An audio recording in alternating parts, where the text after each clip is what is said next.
இன்றே டவுன்லோட் செய்து உங்கள் ஃபேவரட் ஷோக்களை என்ஜாய் பண்ணுங்க. டோர் ஓபன் பண்ணுங்க.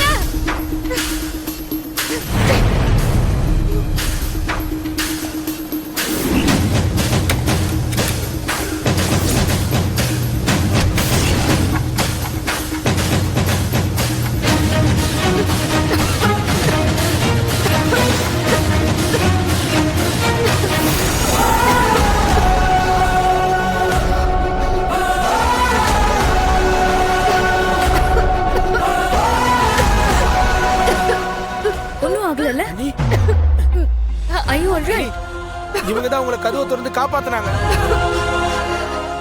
Thanks ma'am. Thank God. என்ன இது, உங்களுக்கு கொஞ்சம் கூட அறிவு இல்லையா? வந்த கெஸ்ட் உள்ள மாட்டிருக்காங்க, டூப்ளிகேட் சாவியை எடுத்துட்டு வந்து கதவை திறக்காம வேடிக்கை பார்த்துட்டு இருக்கீங்க. Sorry madam. இந்த ஒரு வார்த்தையை தெரிஞ்சு வச்சுக்கோங்க. போங்க, அவங்களுக்கு குடிக்க ஏதாவது ஜூஸ் கொண்டு வாங்க. Okay madam. டேவாடா எடுத்துடலாம். சரி, நீங்க வாங்க, போலாம். வாங்க நீ வாங்க.